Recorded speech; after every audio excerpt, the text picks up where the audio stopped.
মানুষকে সৃষ্টি করার উদ্দেশ্য একটা আছে, কিন্তু মুমিনের জীবনের লক্ষ্য উদ্দেশ্য কি থাকার দরকার?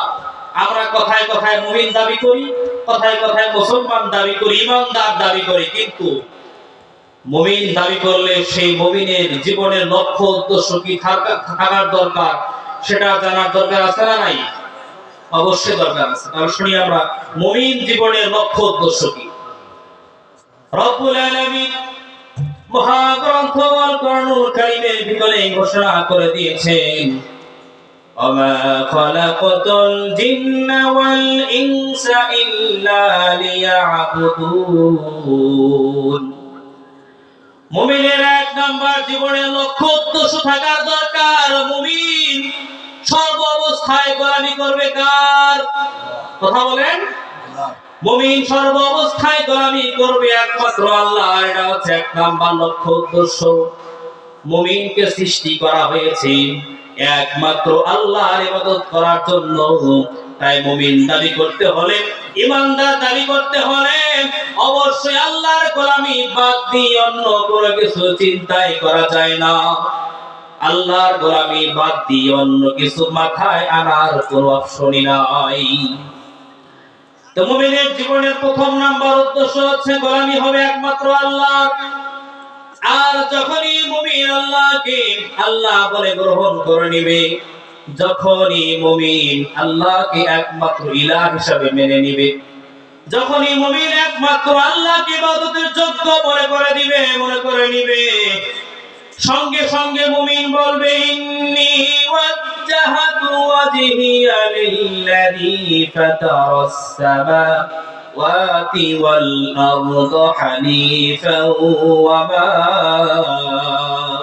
আনা মিনাল মুশরিকিন। আল্লাহু আকবার। মুমিন যখন আল্লাহকে একমাত্র ইলাহ হিসেবে গ্রহণ করে নিবে, ইবাদতের জন্য যোগ্য মনে করবে, তখনই মুমিন বলবে, দুনিয়ার সবকিছু ফেলে দিলাম, দুনিয়ার সবকিছু থেকে আমি আমার মুখকে, আমি আমার সিনাকে ঘুরাইয়া নিলাম, ঘুরাইয়া নিয়ে একমাত্র আল্লাহর দিকে আমি রুজু করে দিলাম, আল্লাহর দিকে আমি মুখ করে দিলাম, সিনা ঘুরাইয়া ফেললাম। মুমিন তখনই আল্লাহর দিকে সিনা ঘুরাইয়া পৃথিবীর যত বাতিল শক্তি আছে, পৃথিবীর যত মানুষ সূচিত মতবাদ আছে, সবকিছু ফালাইয়া দিয়া মুমিন একমাত্র আল্লাহর দিকে ঘুরবে। ঘোষণাকার আল্লাহ বলেছেন, মুমিন দুনিয়ার সমস্ত মতবাদ, সমস্ত ফিতনা ফাসাদ, সমস্ত মুশরিকি কাজ থেকে সিনা ঘুরাইয়া একমাত্র আল্লাহর দিকে রাখবে।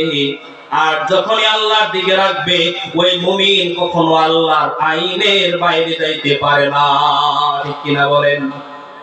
এটা হচ্ছে মুমিনের দুই নাম্বার অপশন। মুমিন যখন আল্লাহর জন্য তার সিনাকে ঘুরাইয়া দিবে, সিনাকে ঘুরাইয়া দেওয়ার পরে মুমিন তখন সঙ্গে সঙ্গে বলবে, কুল ইন্না সালাতি ওয়া নুসুকি ওয়া মাহইয়ায়া ওয়া মামাতি লিল্লাহি রাব্বিল আলামিন। আল্লাহু আকবার।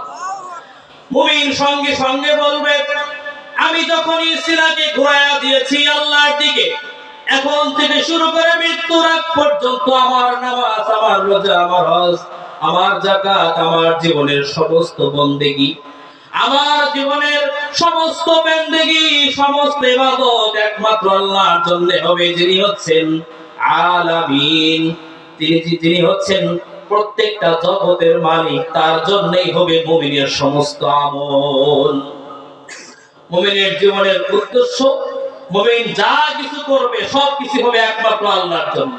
আল্লাহ বলতেছেন, কুল ইন্না সালাতি ওয়া নুসুকি ওয়া মাহইয়ায়া ওয়া মামাতি লিল্লাহি রাব্বিল আলামিন। তাদের জীবনের সমস্ত ইবাদত বন্দেগী, নামাজ কালাম যা আছে সবকিছু হবে একমাত্র আল্লাহর জন্য। রব্বুল আলামিন, আলামিন শব্দ ব্যবহার করে বলছেন, আলামিন শব্দটা শুধুমাত্র আল্লাহ রাব্বুল আলামিন তার ব্যাপারে ব্যবহার করছেন, এবং তার একমাত্র প্যারা হাবিব আমাদের কলিজার টুকরা নবী জনাবে মুহাম্মদ রাসূলুল্লাহ সাল্লাল্লাহু আলাইহি ওয়াসাল্লামের ক্ষেত্রে ব্যবহার করেছেন। এই আলামিন শব্দ অন্য কোন নবীর ব্যাপারে তিনি ব্যবহার করেন নাই। আমার আল্লাহ রাব্বুল আলামিন বলেন, আলহামদুলিল্লাহি রাব্বিল আলামিন। সমস্ত প্রশংসা হবে সেই রবের জন্য যিনি হচ্ছেন সমস্ত জগতের মালিক। আর সেই আল্লাহ রাব্বুল আলামিন বলতেছেন ওয়া আরসালনাকা ইল্লা রাহমাতাল লিল আলামিন। সেই আল্লাহ রাব্বুল আলামিন বলতেছেন হে নবী, হে আমার বন্ধু, যতগুলা জগতের আমি মালিক, যতগুলা জগৎকে আমি সৃষ্টি করেছি, ততগুলা জগতের জন্যই হচ্ছেন আপনি রহমত স্বরূপ। সুবহানাল্লাহ বলেন। আমার আল্লাহ রাব্বুল আলামিন যতগুলা জগৎ সৃষ্টি করেছেন, যতগুলা জগতের তিনি মালিক হয়েছেন, সমস্ত জগতের জন্য আমার নবীকে তিনি রহমত হিসেবে পাঠিয়েছেন, রাহমাতাল লিল আলামিন বলে ঘোষণা করেছেন। অথচ সেই নবীকে আজকে আমরা রহমত হিসেবে নিতে পারি নাই, সেই নবীকে আমরা অনুসরণ করতে পারি নাই, অনুকরণ করতে পারি নাই।